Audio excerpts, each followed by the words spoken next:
sự thì con sẽ tổ chức ba bài luôn thu jadi titik jauh laman sebaik tapi dapat satu tahap. The people here have been living in a certain way for hundreds of years. The Red Zhao people are very intelligent, savvy. Most of the women have maybe 1 year of school, so most of them can't read.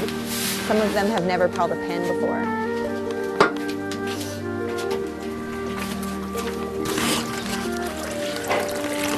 Phin is made up mostly of Red Zhao people and some Black Hmong. And outside of the village center are these small communes or doys. It's kind of a unique place because it's one of the few places that tourists can go and see Red Zhao people dressed in their traditional dress in such great numbers. The Red Zhao traditionally wear a red scarf. The younger girls are wearing like a small, almost like a bandana, red bandana, and the women are wearing this large, almost pillow-like hat on their head. Phin is probably 80% Red Zhao.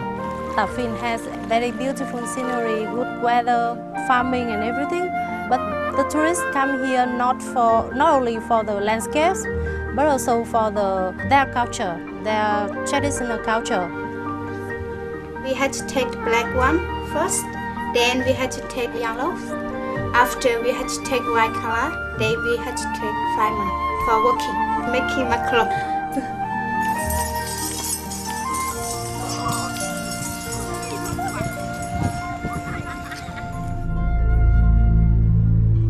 Tourism, I think, is very important. It's very good to help the community, so the local people, they can earn money from the tourists, so that's a very good thing. We can learn English languages from the tourists, so it helps a lot. First impressions of Phin, it's not as polished, it's much different. It's much more raw. Our van was like bombarded the minute we came down the road, and it was intimidating. It takes your breath away because there's just so many people, and the chatter starts. Where are you from, and how old are you? And Canada. What's your name? Do you have brothers and sisters? How long are you here for? The tourists feel uncomfortable, and then the tourists come less than less. there is definitely an issue with street sellers in Phin. In some cases, there could be, on a good day, probably 100 to 150 street sellers following tourists as they walk around the village. The street sellers follow the tourists. They're so friendly people, so they just want to communicate with the tourists, and then they try to sell to the tourists. So that's why the tourists feel uncomfortable. 5 years ago, there are a lot of tourists in Phin, much more than now at the moment. But we have to understand that that is the only way that they can earn money from the tourists. Because at the moment, we don't have any place for the local people.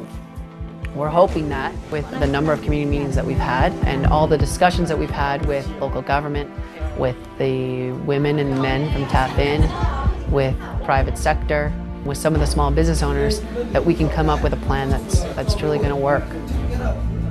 They have everyone together like that, making decisions, in consultation and participation is really excellent.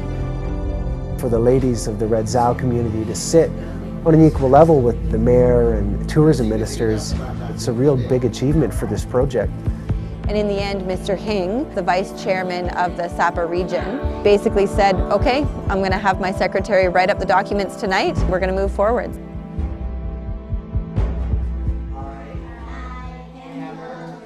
Well, we're trying to help the community become more self-sufficient when it comes to tourism. It's how to maximize the positive impacts, how to minimize the negative impacts, and ensure that they maintain their culture.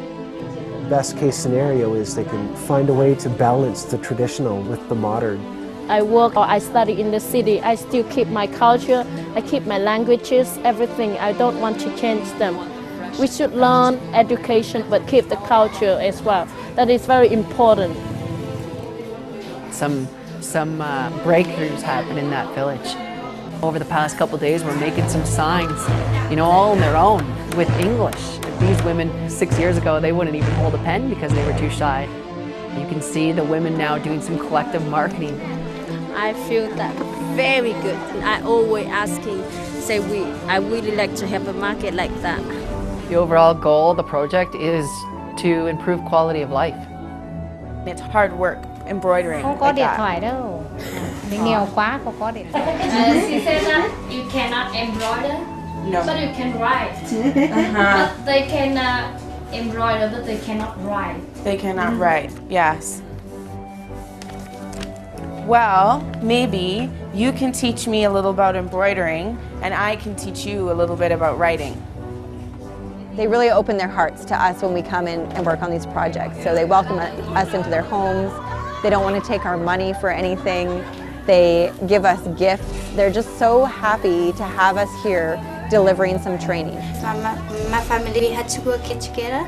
We had to talk to people, we had to make their homestay and they help my family. I think that my family, we had to better now. Very good for my family and very good for myself.